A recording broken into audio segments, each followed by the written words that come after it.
Live streaming is on. Hey, good morning and evening, everyone. Depending on where you come from, I'm Dan Gay, Chief Marketing Officer of Blocksearch Blockchain, and we're excited to be here for another World from Here on this Friday. And let's start by introducing those who are here with me every Friday, and Mr. Tim Vasco, who's the CEO of Blocksearch Blockchain. Good morning to you, Tim. Good morning, Dan. Friday morning live. Here we are.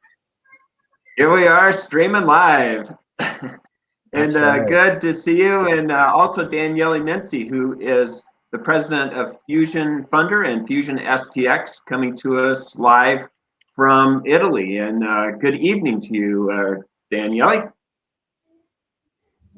Hey, Dan. Hi, Tim. Thanks for having me, as always. Friday evening live there. Sorry. Friday evening. Hopefully you're into a glass of wine or two. Well, it depends on the kids. Yes, if they let us drinking quietly, yeah. My daughter has us doing a month of May, no wine, no alcohol. It's brutal. Wow. My month of May cleanse. The month of May cleanse. Okay, well, let's get started. We are talking about a huge global shift that's happening in the market today. Most businesses don't understand the sands that are shifting under their feet. It's a marketplace that is larger than the introduction of the internet, which all of us here know, and we lived a part of that. We saw new companies that were born from that, and we saw companies that became extinct, and some of those same models are happening today with centralized versus decentralized business models. We're going to get into that here in a minute. And just for some quick housekeeping, if you haven't already done so, please subscribe to our channel. Every week we bring to you live information on what's happening in the world, where we view the vision going in terms of this new model, both in crypto, blockchain, business, and the changing environment. And also click on the thumbs up button if you can. We appreciate it. So with that, let's start, Tim. You know, I was in the telecom industry. I was very fortunate when I started my career with MCI. We broke up the Bell companies, a monopoly, a big, huge company that ruled the world. And we're seeing something very similar happen today, and a lot of companies aren't going to see this coming, but we're seeing that whole big decentralized model changing. What we're seeing is that people, power to the people, have more voice and more control than they ever did have before. And centralized isn't the model that's working. We saw, a hack just happened earlier this week and over the weekend with Scripps, Pancake swap that we talked about in the past, and that whole model just isn't working anymore. It's 35-year-old technology, and what we saw happen in the internet is what we're seeing happening today. So tell us a little bit about that, Well, Tim. and as you point out, Dan, the telecom industry, I actually remember, this will date me, but I remember when this little thing emerged, and I didn't even know how to spell Skype. And those guys, interestingly enough, led another decentralized movement, which was the music industry. That particular group that developed Skype developed Kazaa after the centralized model of music brought down Napster. So it wasn't to be stopped back then, and it's certainly not to be stopped now. And I think that's what we're going to talk about today, with all the elements that are happening in digital business, decentralized business, and so forth. This is an image. I like to say now that business is digital and Blocksearch is business. That's what we're about. We're about business. We're about the fundamentals behind this shift in the world from here. And obviously the pandemic, huge challenges facing us, especially in India. So our hearts go out to the world, to the people that are struggling with this. And it is our mission here at Blocksearch to make sure that everybody has that opportunity to get digital as we struggle our way through this pandemic and we go forward. But this didn't start, and that's what we're going to talk about today. This didn't start with COVID. This did not start a year ago. This started in really about 2008, when we saw the complete meltdown of the economics. We saw Bitcoin and the white paper, the first white paper. Wasn't it 2008, Daniele, when Satoshi published the white paper for Bitcoin? Yeah, December 2008. Yeah, correct. Yes. Yeah, December 2008. And so what I want to do is just step back a couple of years at the World Bank when they were talking about digital business indicators. And they did a research project methodology. What are the measurements of digital business indicators, data set, research, a policy paper, things like that. This has been going on for quite some time.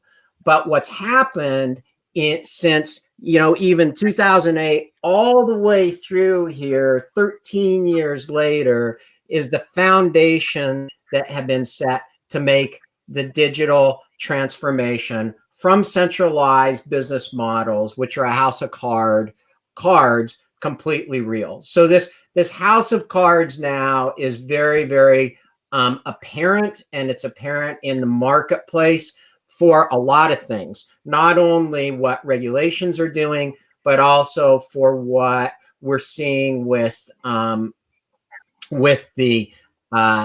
decentralized movement across DeFi, NFTs, and things like that. So today we're focusing on that. We'll start out with what happened this week.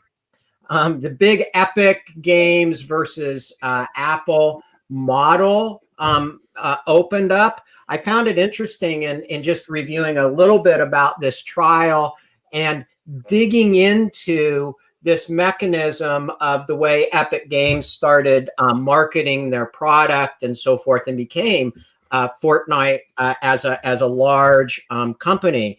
And what was revealed in some of the documents, and some of the court documents, is their financials.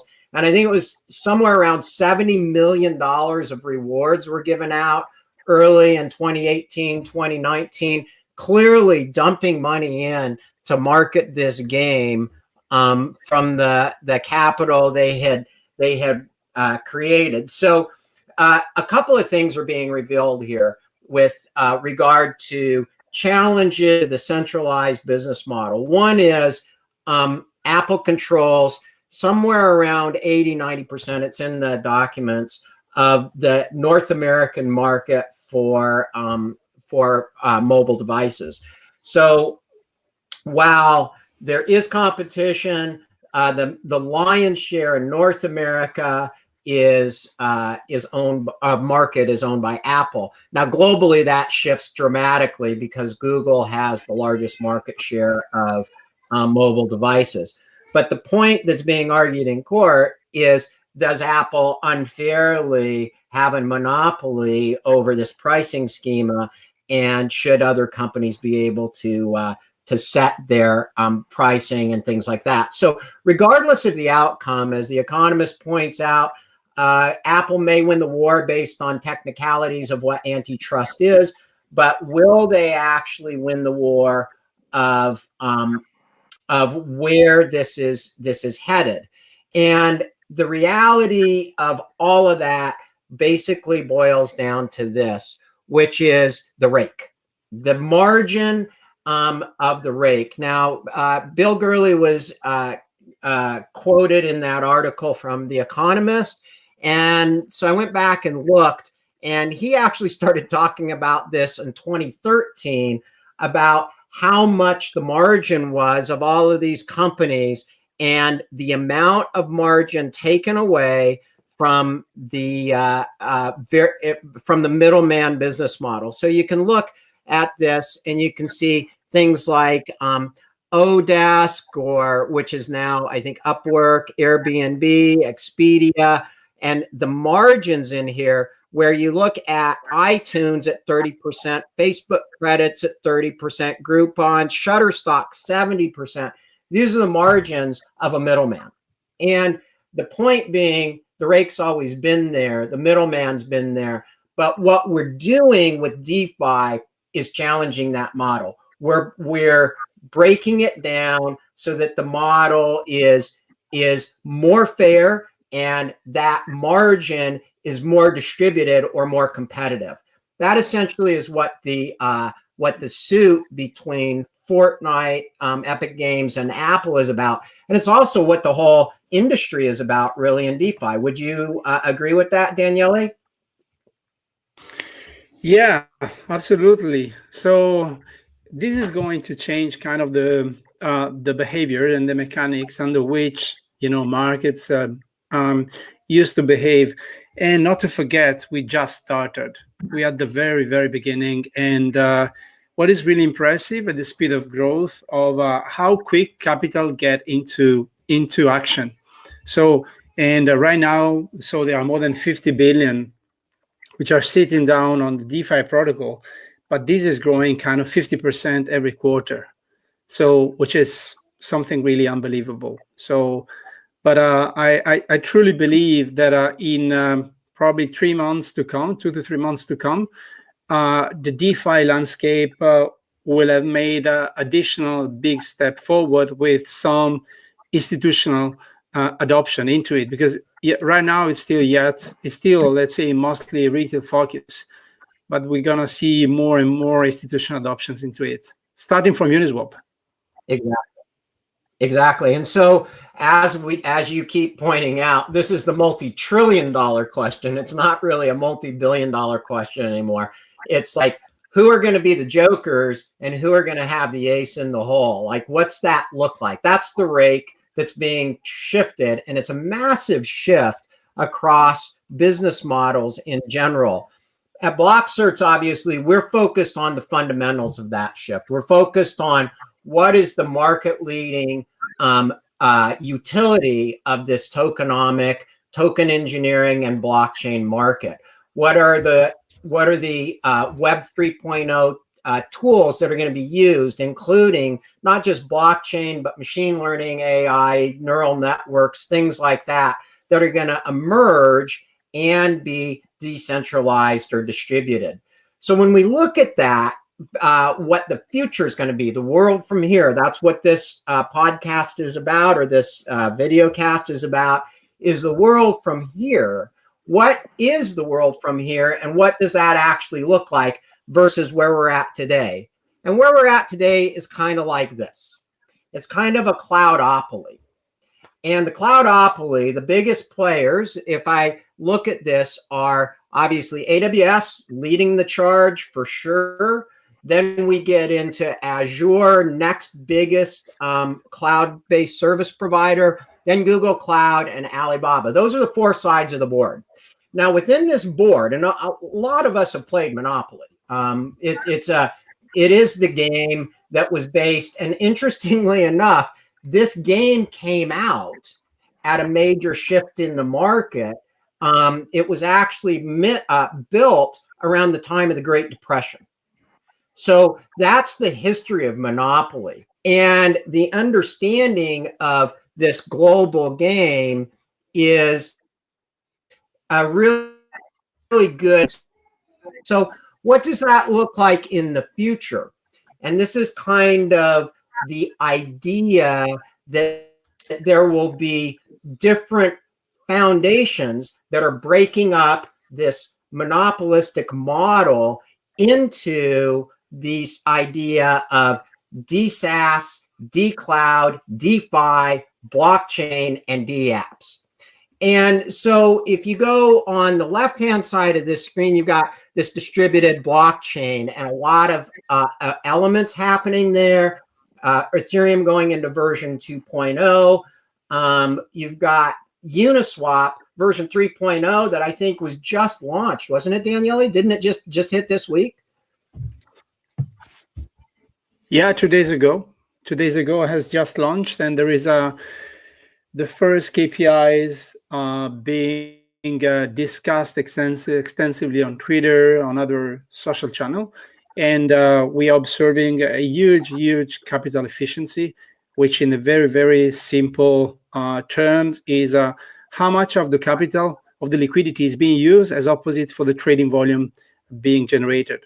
And we already seen a kind of 50% increase into capital efficiency. So this means if there is 100 million, just an example of trading volumes, 50% of the total available liquidity is being used within the pricing range of the trades, which is pretty cool, because this means you can concentrate liquidity, you can risk less capital, and you can earn more rewards. It's a big change. Right. And so understanding Tim, the rules of the game or shit. Go ahead. Oh, I was just going to say, getting back to my whole telecom focus, it's very much like the decoupling of AT&T, where it sparked, massive growth for a lot of companies and competition, and going direct. And we're 35 years from that now, and it's very similar to that, in which we're going to see in DeFi peer-to-peer lending and all kinds of direct models, where today, as you were saying, it's through the middleman. Yeah, exactly, Dan. I'm glad you brought that up, because who would have seen that, the prices set by AT&T back in the day would have been this massive competition you have with all these packages and formulas that the mobile device companies are putting out there, and phones coming in, the hardware being part of the profit margin, and the, virtually landlines going away completely. Long distance charges not even a thing anymore, pretty much anywhere in the world. The shift to getting paid for data. And remember the big text bills that you used to get, and now it's free. And the big fear every parent had was this massive $1,000. Every parent had to talk to their child.